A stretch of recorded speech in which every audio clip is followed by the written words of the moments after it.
president time and time again has proven he's a master at playing the deep state swamp creatures. To understand the simple, stupid tactics he must use against these murdering globalists and their bootlicking minions, one has to first understand the tactics they have been using for decades. We should also accept the fact that they will continue to have a by all means necessary attitude to further their agenda.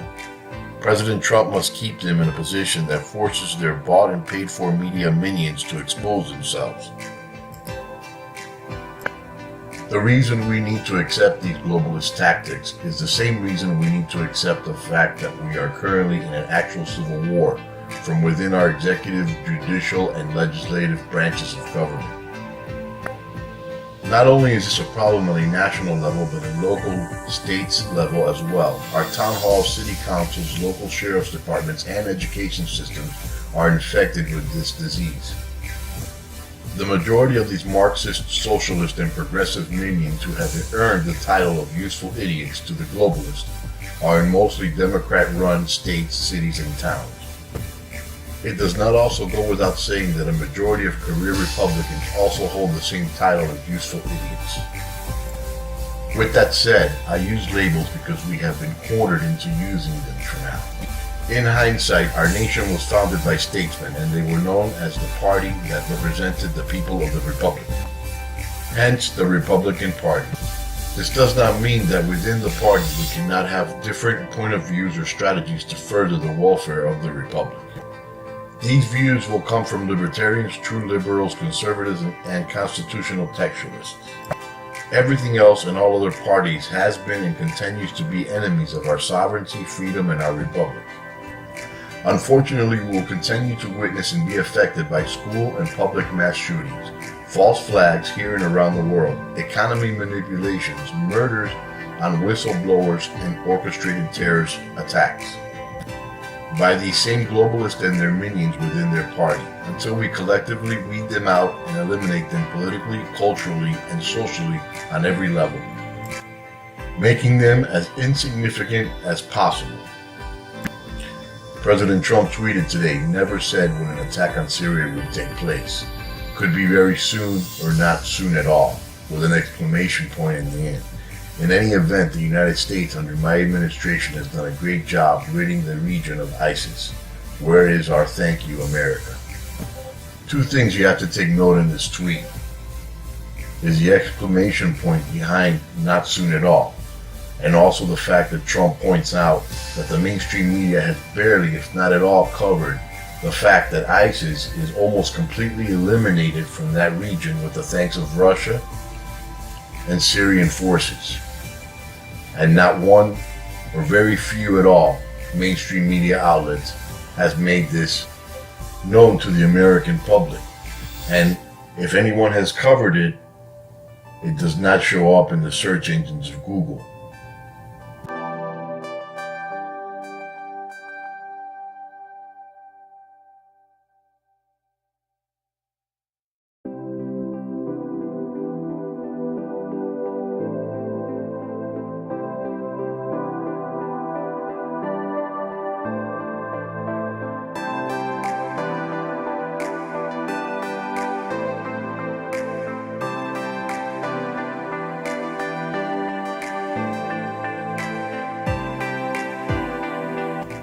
On the other hand, there are hundreds and hundreds of stories and articles that pop up regarding Stormy Daniels and Donald Trump. Something that happened over 12 years ago. And it's no secret that Donald Trump was a ladies' man and he enjoyed his company with beautiful women. But on the other hand, you would think that our country is coming to an end and the entire administration is being ran by Russia because of a porn star, to the point where a raid has actually taken place in Trump's attorney's office. Just like if we were a banana republic in some communist country.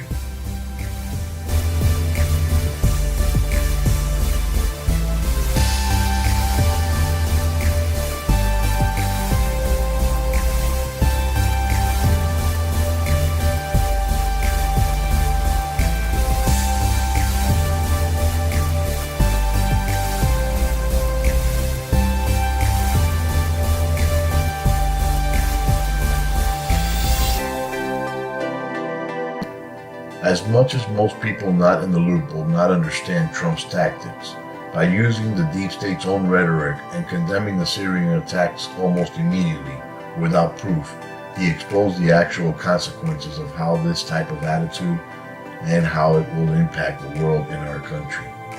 With Russia almost immediately already to defend what they and most of the world knows is a false flag, as well as to expose how easily the minions in the swamp and fake stream media will come together with bipartisanship for such a globalist and dangerous move.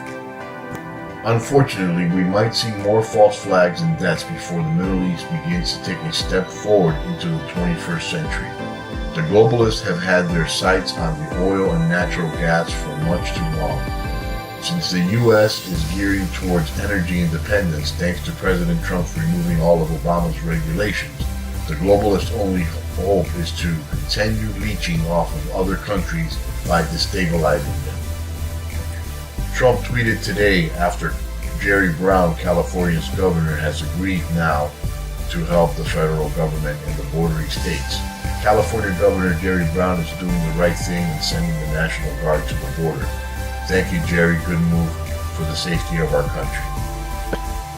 As much as President Trump has proven and said he believes in states' rights, he has had no choice but to threaten California's bureaucrats with legal action, because states' rights ends when it affects and puts the rest of the states in a dangerous position.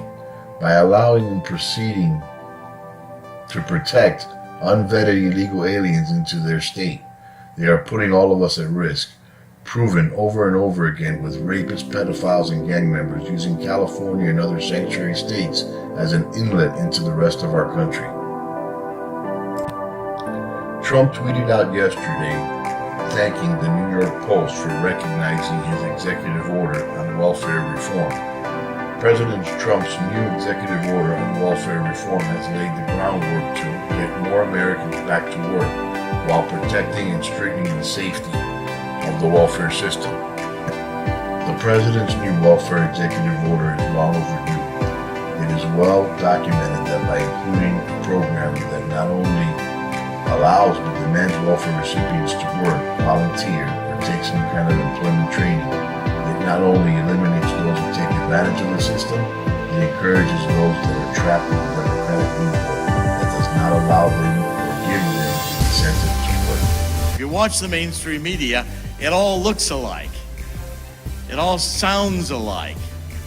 It has all the same patterns to it. You know, they're talking points. And NPR, I think they go to the famous NPR school to learn how to talk like that on the radio. They all sound the same. Well, the reason is because they are all corporate, CIA, Fed, Mockingbird media. I want to talk to you about two things today, about Donald Trump and the Mueller investigation and Zuckerberg's testimony today. The Mueller investigation last night entered into a criminal phase when they burst into Michael Cohen's office. Michael Cohen's a lawyer. He and Donald Trump have lawyer-client privilege. They have confidentiality between the two. And that's in the Constitution. And that's breached. Now that was breached by a Justice Department that's acting like thugs. They started with Manafort when they burst into his home early in the morning. He and his wife were in bed. They rifle through everything, take what they want, don't explain anything. They stopped Ted Malloch, Professor Malloch from Oxford, American citizen, been on the show many times, been with Alex in studio, a gentleman who would easily have cooperated with Mueller. But instead, as thugs, they broke in. It was vacation. He's coming back to the United States into Logan with his wife to celebrate Easter with her family in Ohio. Mueller's thugs grab him at the airport, throw him in a room, question him, basically take his telephone away from him, and slap him with an injunction, a subpoena. He has to show up at the grand jury. This is the way thugs behave. This is not the way the United States justice system should operate. This is the way criminals operate. Okay, but the deep state, which I'm identifying as in Department of Justice, having formed a coup d'etat plan, treason in the FBI. I mean, think about that for a minute. It's supposed to be the Justice Department. It's gone to commit treason. We know that from the emails we're getting from Strozik and Page. We know that from McCabe being forced to fire in disgrace. We know that for the fact that there is a special inside prosecutor in Utah who has been appointed to examine, along with Horowitz, all the information about the Democrats and the deep state in corruption. Well, I mean, look at it. I think if you study it, there are probably 20 people in the Department of Justice who have not resigned, but have been demoted. Every one of those people, I believe, is cutting a deal. There's probably 20 more people who have left. They're the first targets to go under indictment. And there will be indictments. There will be indictments. I mean, today everybody says, I mean, oh, the White House is under siege. Donald Trump is going to be, this is it for Donald Trump. You know, the prostitutes are going to get him. First of all, American people don't care about the prostitutes. Donald Trump wasn't elected because he was a saint. Donald Trump was elected because he believes in the Constitution. He didn't have to do this job. I wanted you to know that about 3 years ago, and this I'd like everybody to kind of hear, even in the back. About 3 years ago, a group of generals came to me, and it was explained to me they were ready to conduct a coup d'etat. They were ready to move Barack Obama from office with military force. And then a few weeks later, I got another call and said that they were reconsidering. You know why they were reconsidering? Because they talked to Donald Trump within the Department of Justice. Donald Trump is right. Maybe we should tear down the FBI building and start over again. And if you take a look at the depth of this corruption, it's pervasive since George H.W. Bush. The bureaucrats who have stayed, including these SES bureaucrats who are there mostly permanently, they're globalists. They don't believe in America anymore. They think they're smarter than America, smarter than the Founding Fathers. We ought to revise the Constitution. They are, there's a very simple word that describes what they are. Traitors. Traitors. It's a capital crime.